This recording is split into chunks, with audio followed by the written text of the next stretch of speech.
Hello everyone, I'm Paris Fox, and I'd like to welcome you to 12 O'Clock High, a podcast on business leadership with Tom Fox, hosted by Richard Lummis. What makes a great leader? Is it genetic, or can you learn leadership skills? Join Tom Fox and Richard Lummis in this podcast, where they consider leadership from a wide variety of perspectives: academic, behavioral science, history, popular culture, the movies, and much more. You'll learn about specific tactics and strategies that you can bring to your own leadership toolkit. 12 O'Clock High is a production of the Compliance Podcast Network. Hello, everyone. This is Tom Fox. In this episode of 12 O'Clock High, a podcast on business leadership, Richard Lummis and I take a look at focused leadership based upon a Harvard Business Review article by Dan Goldman. I think you will find it very useful going forward. Hello, this is Richard Lummis, and I'm here again with Tom Fox for another episode of 12 O'Clock High, a podcast about leadership. In these discussions, we draw what we hope are interesting examples from our own experiences, history, business, literature, and politics to examine what constitutes good leadership practice and extract lessons we can use to improve our own leadership skills. Welcome back, Tom. Thank you, Richard. Today, we're going to discuss an article from the December 2013 Harvard Business Review by Daniel Goldman titled "The Focused Leader." Goldman's a psychologist who lectures frequently to professional groups, business audiences, and colleges. He originally studied ancient Indian theories of psychology and researched meditation during the 70s. And after that, he became a journalist.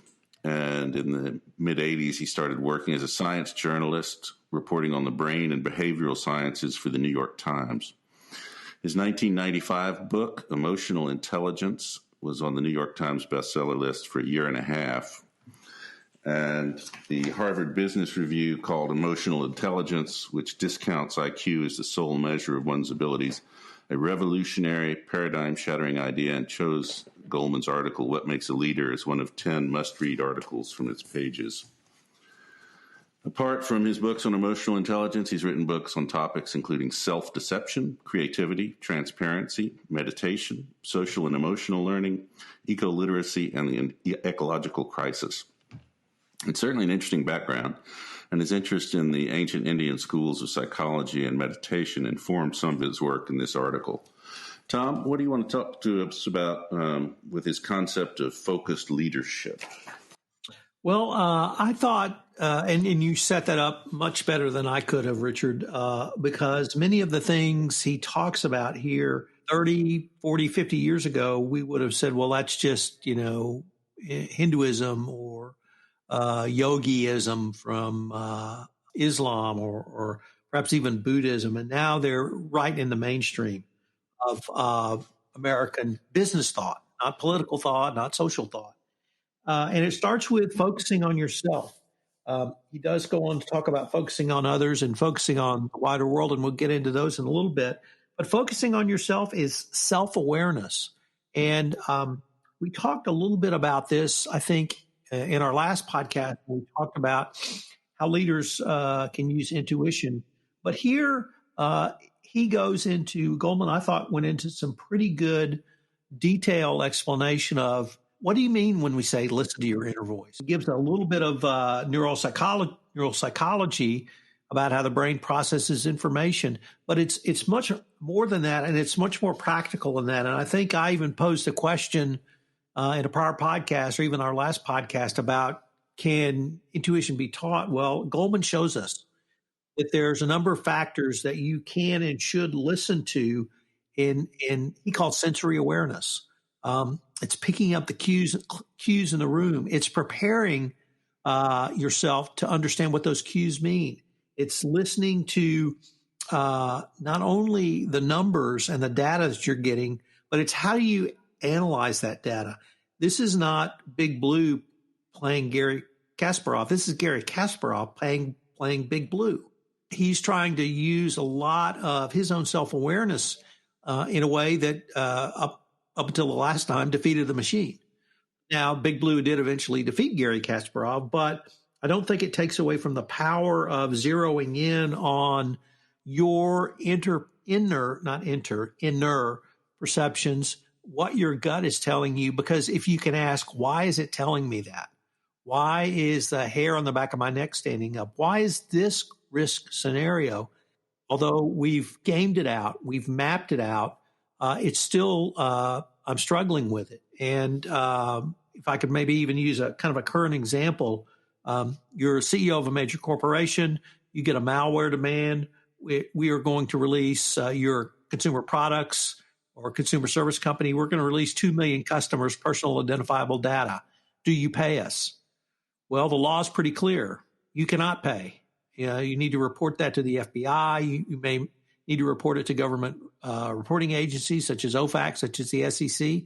On the other hand, if you don't pay and 2 million customers' personal identifiable data gets released, what's going to be your reputational damage? What's going to be your own company's liability for that information getting out? And you may make the decision to pay. And that decision may not be based on what the law and what the information is, yet you may believe it's the right decision. So I found that section really helpful. Self-control is what he called cognitive control. What he really means is willpower. And this is also something I think we talked about in our prior podcast. We did not call it willpower, particularly in the context of the Vernon Jordan discussion. But it is focusing on an issue and seeing that issue through, whether that is being a type A individual, whether it's doing your own job, but it's not getting sidetracked down rabbit holes and keeping your eye on the ball. And that's certainly a great characteristic for a leader. Goes a bit overboard, I think, on the importance of breathing exercises and meditation and so forth. But I think it is an important point that you need to be aware of your emotional state when you're evaluating some of these situations you're talking about. If you're angry, if you're irritated, it can increase your level of cognitive bias in a number of ways.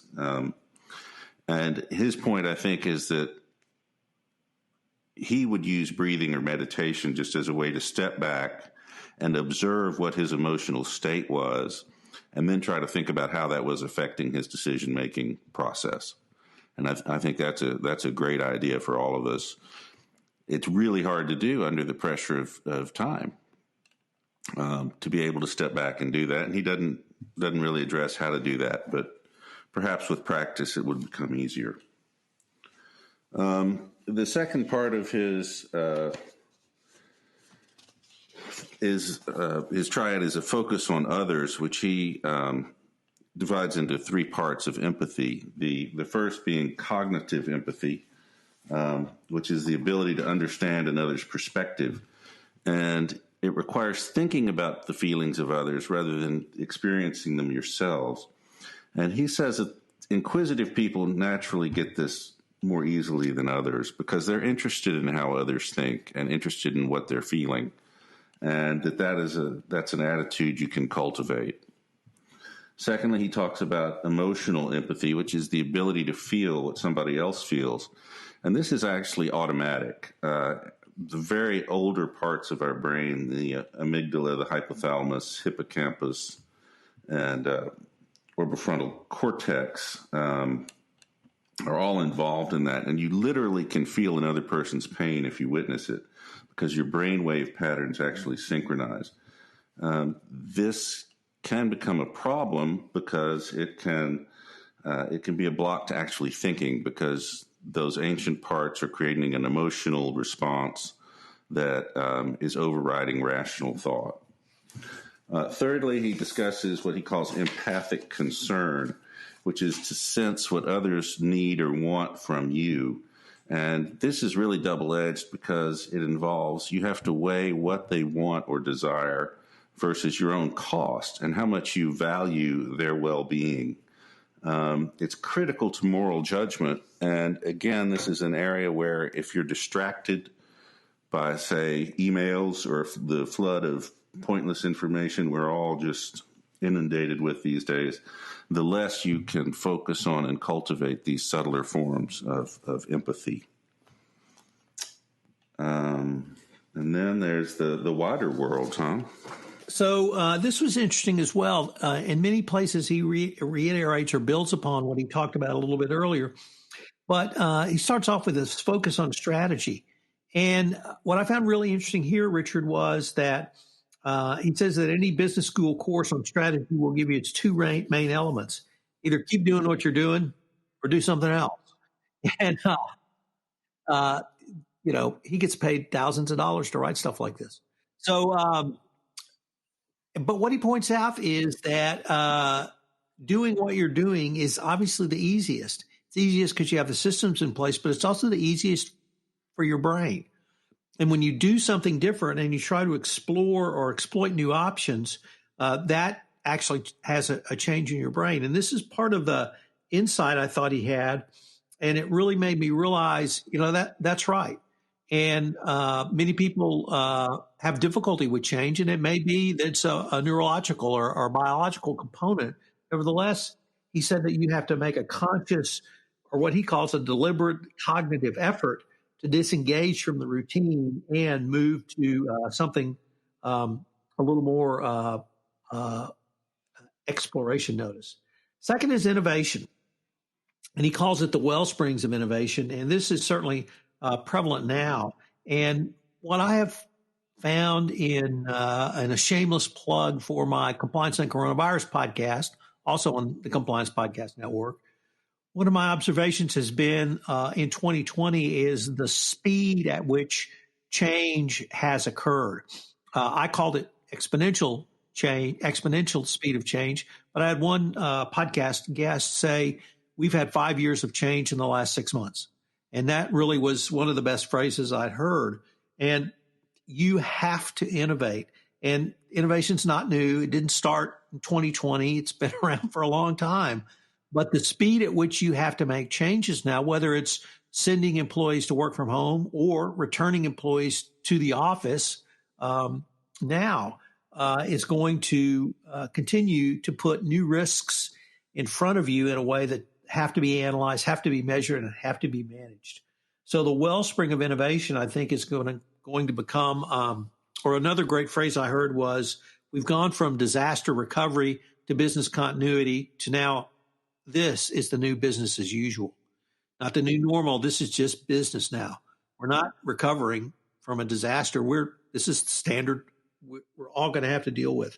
So as we move towards a much more dynamic, fast-paced change in every profession, in every corporate discipline, I think the wellspring of innovation. And finally, the last one, when I first read this, I found it really an odd title, which is, quote, the dubious gift of system awareness, end quote. I thought I was a big believer in system awareness. And after reading this, I still believe in system awareness, but I define it as process. And my wife is a process engineer, and she's beaten that into me. Well, I'm now a process aficionado and evangelist. So system awareness, but what the system awareness tells you is that if the system is too complex, it can be information overload. And if I could speak to one of the other areas I work in is anti-bribery, anti-corruption. And there was one case that has always struck me because the company was concerned that there was bribery and corruption going on in China. So they sent the internal audit to do an audit. Internal audit came back and said, we don't understand how they're doing business. And my first thought when I read that in the settlement documents was, if you don't understand how a subsidiary is doing business, you need to end that subsidiary. There's absolutely no excuse for that. Whether it's too complex, whether it's too opaque, whatever the reason is, there's absolutely no reason that a corporate office or corporate home office should not understand how a subsidiary is doing business. But it may have been in charity to the Chinese operators. It was a complex system, and that internal audit couldn't do it. But the point remains, if internal audit can't figure out how you're doing business because your business system is so complex, it's too complex. So those were sort of the 3 points about the outward world. Richard, what were your kind of final thoughts on putting all this together? Well, I'm looking back at my notes. I skipped over one of his points, which had some interesting research. It was on building relationships, and I think this is addressed a little bit by your Chinese example. because social sensitivity is related to cognitive empathy, in that the people who are good at one tend to be good at the other. And you need to pay very close attention to social context, especially in cross-cultural situations. And this is not necessarily just the overseas foreign country type things. It can be regional or class differences.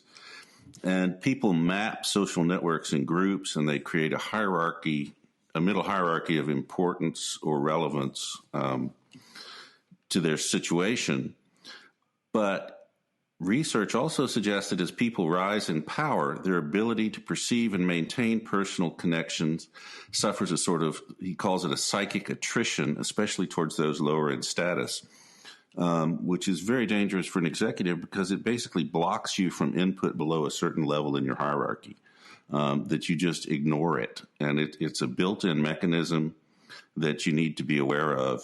But I think the social sensitivity aspect of empathy here is especially important in a cultural context that you were talking about. And tying it all together, I think the Herbert Simon put it the best, that a wealth of information creates a poverty of attention.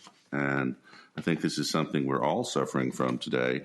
We've got lots and lots of information. Most of it's extraneous. Some of it's simply wrong.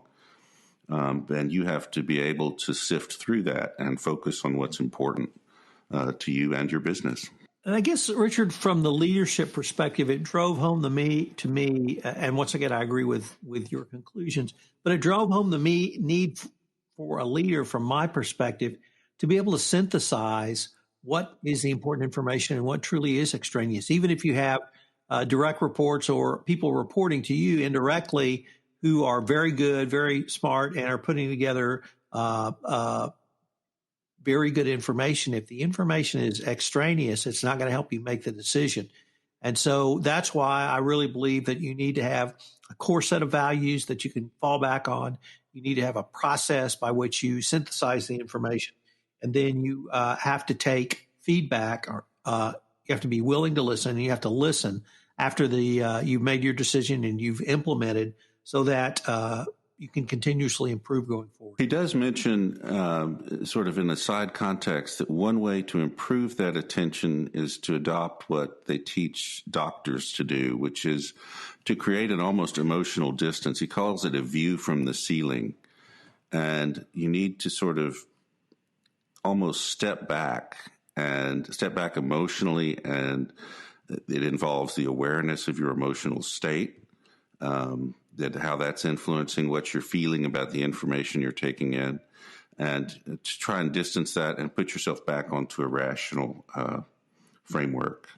All of this is very easy to write an article about and very difficult to do in practice, I think, but that's part of the fun. Great way to end it, Richard. For now, this is Richard Lummis and Tom Fox with 12 O'Clock High. We hope you will join us next time. Hello, everyone. This is Tom Fox again. I hope you enjoyed this episode of 12 O'Clock High, a podcast on business leadership. Also, check out the article that the podcast is based upon in the show notes. Please join us again for our next episode, where Richard Lummis and I will take another look at leadership. 12 O'Clock High, a podcast on business leadership, is a production of the Compliance Podcast Network and a proud member of C-Suite Radio.